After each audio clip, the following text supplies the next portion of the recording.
All right, Garden City artists, if you are watching this video, it's because you chose to do your St. Patrick's Day art on the rainbow that has escaped the box. So in order to create this project, let's learn how we can draw a realistic 3D box on a piece of paper. Now, it's not really going to be 3D because it's a flat 2D piece of art. So it is not a 2D piece of art, a 3D piece of art, but it's going to look like it. So it's almost like an optical illusion, okay? So in order to draw this box, we're going to start off by drawing 2 squares. But think about where you want your box to be. Do you want your box to be in the corner of your paper, in the middle of your paper, or in this corner of your paper? And wherever you would like for your box to be, that's where you want to draw your first square. I think I would like for my box to be not in the center, but somewhere in between. So I'm going to start off with a square right here. Okay, and our next square is going to be overlapping, and it's going to be a little bit above and to the side. So that would be diagonal. So I'm going to make my next box by touching the corner and just jumping up diagonally a little bit. And this is going to be a great starting point for me to start my second box square. So I'm going to draw my second square right here.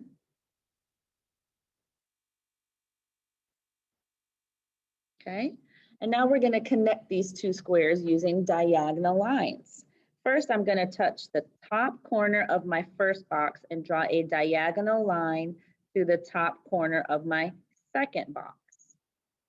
And already you can see it's starting to look like this box is kind of popping out of the first box.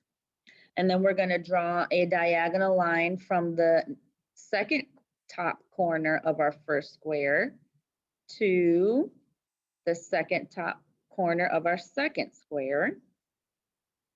And then we're going to also draw a diagonal line from the bottom corner of our first square to the bottom corner of our second square. Now, if we were doing like an ice cube or something, then we might connect this side too. But because we're making a cardboard box, we're going to leave it like this, okay? So the next step is we're going to be making the flaps. The flaps are the top part of the box that closes. So to draw that, we're going to start on the top line of our first square, and we're going to draw 2 diagonal lines. So I'm going to start at my top corner and go down the slide. Whee! And then I'm going to go to my other corner of my first square and go down the slide. Whee! And then I'm going to connect those 2 lines with a straight line. And this is going to be our front flap of our box. And now let's do our second flap. To make the second flap, we're going to make 2 diagonal lines going from this side of our box. So I'm going to draw a diagonal line going this way and going this way. And then I'm going to draw a straight line, a diagonal line connecting them. Okay, and I can check to see if it's diagonal by putting my pencil. I'm going to line my pencil up with that line that I just drew, and I'm going to check to make sure that my pencil is going diagonally. If your pencil is straight up and down like this or this, when you put it on this line, then you might need to adjust. That means redraw these 2 diagonal lines, okay? Because they should be diagonal, and then we're going to draw a diagonal line that goes like this. So it kind of looks like a rhombus a little bit, doesn't it? Okay, so now we're going to do the flap over here. And I'm going to draw a diagonal line coming out and out.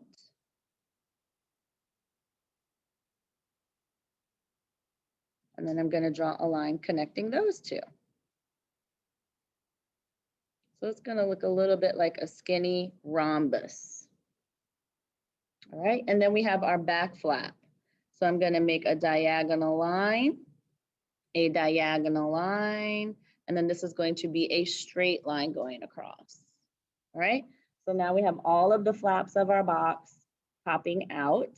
And now we're going to make this look even more 3D, because usually a cardboard box it's kind of thick, right? So I'm going to draw this line and this line to show that this is like a thick cardboard box.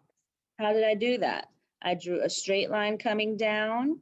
I went across until I got to the next corner of my flap, and then I went straight up. And then for this side, I went to the bottom of that rectangle that we just drew, and I went diagonal until it hit the side of the box. Okay, so then let's do that for this side. For this side, we're just going to come straight down and then follow it diagonally back to until it hits the other flap. The back flap, we might not see the side for. I can see a little bit of mine, so I'm going to draw a thin line there. And then we're going to do the same thing to this flap. I'm going to start at this corner. I'm going to go straight down and then across. And you're kind of going in the direction of whatever your lines are. Okay. So now we have the box, the cube of the box part, and we have all of our flaps open. And now we're going to do a little bit of shading so that we can show where the inside of the box is. So this triangle right here that's under our side flap, you see this triangle here? We're going to shade that in nice and dark. It doesn't have to be perfect, but we're just going to shade that in. And then we're going to take this corner and we're going to give it a lighter shade. Watch this. I'm just going to make some diagonal lines kind of coming up and some diagonal lines coming down. So that it kind of looks like, if I was to connect this, it kind of looks like a triangle. Oh, let me bring this a little closer. Okay, so I just made some diagonal lines going up and some diagonal lines going down, just so that when we zoom out, it kind of gives the appearance that that is the inside of the box. All right, and then I'm going to use my eraser and I'm going to get rid of this line and this line, because we wouldn't see it in real life, right? Because the box is not see-through. So those lines were just to kind of help us draw the box, but then we can get rid of them because we don't need them anymore. All right, so now we have our box. And now comes the fun part. Now you can make your rainbow Roy G. Biv. Roy G. Biv. R-O-Y-G-B-I-V. Red, orange, yellow, green, blue, indigo. That's kind of in between a blue and a purple.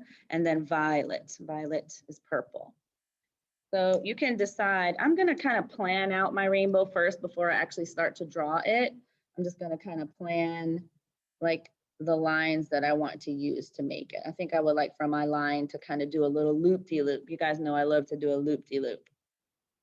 Okay, so then I can take my crayons or my markers if you're using markers, or maybe you're painting it and you can use your paintbrush. And I'm going to take, oh, my rainbow is coming out of the inside. Maybe I'll start it from here then, because I don't want to mess up my shadow. So I'm going to start by making my red. That's the first color in the rainbow. And I'm going to have my rainbow go all the way off my page. But I could also have a little bit more fun with it by making my rainbow come back into my page. Like the tail, like when we did our Chinese dragons, we had it kind of come back onto the page. And now I'm going to go to my next color, orange. I'm going to follow that loop-de-loop. And then it's coming right back into my page. What color is going to come next? You guessed it. Yellow. Red, orange, yellow.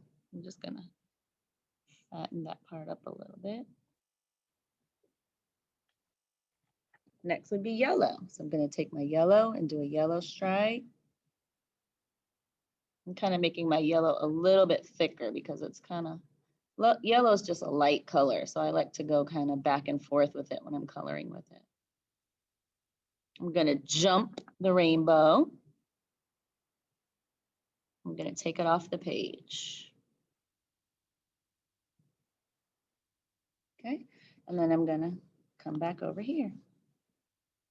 So we have red, orange, yellow. Next would be green. Get this green. Now, if you have other colors, you could do a light green and then a dark green. Like you could make your rainbow really specific, which in real life it would be. You might have a very light green first before you have this dark green.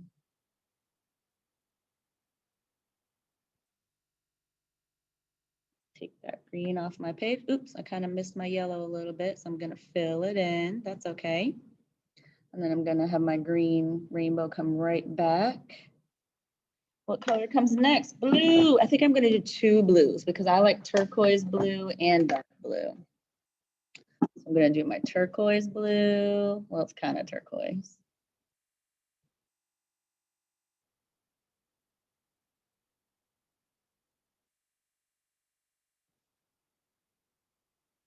Have that come back in.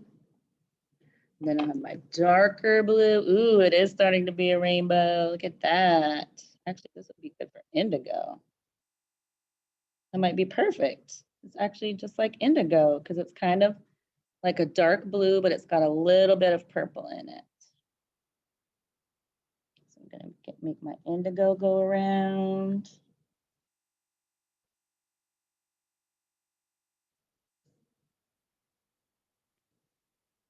And last but not least, we have violet or purple. So I'm going to take my purple crayon.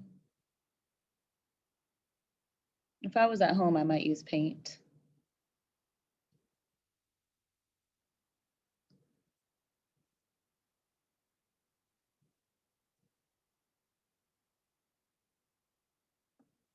So many of my favorite colors in this rainbow. We've got the warm colors and we've got the cool colors. The warm colors, red, orange, and yellow. And then we have our cool colors, green, blue, and purple. And I'm going to bring my purple back through here. And I don't know, I got to figure something out for the rest of this rainbow. I don't know, maybe I'll just leave it. Kind of like it like that.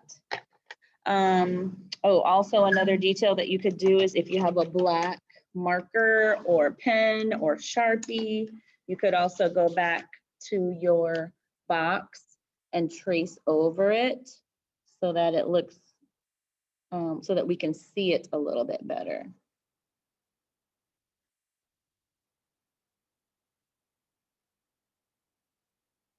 Maybe I'm not going to see all of it now because my rainbow is covering some of the lines of my box, isn't it? So I'm not going to trace over my rainbow because my rainbow is over my box. So I'm going to leave this part of the lines hidden. But I will trace over the rest of my lines.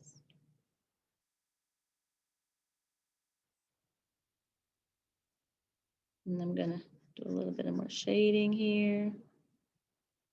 And my super light shading here. Then, if my work is finished, I'm going to give it my signature. Nice. And you can always go a step further. Maybe you're going to have a leprechaun, like a little small leprechaun peeking around this box. Maybe underneath your rainbow, you might have a pot of gold, because I think that they do say that at the end of the rainbow, there's a pot of gold. So this is your artwork, and you can always add to and change it however you like, so that your artwork looks unique. All right, artists, you guys did a wonderful job. Please make sure that you take a picture of your finished piece in Seesaw. And happy creating, and happy St. Patrick's Day.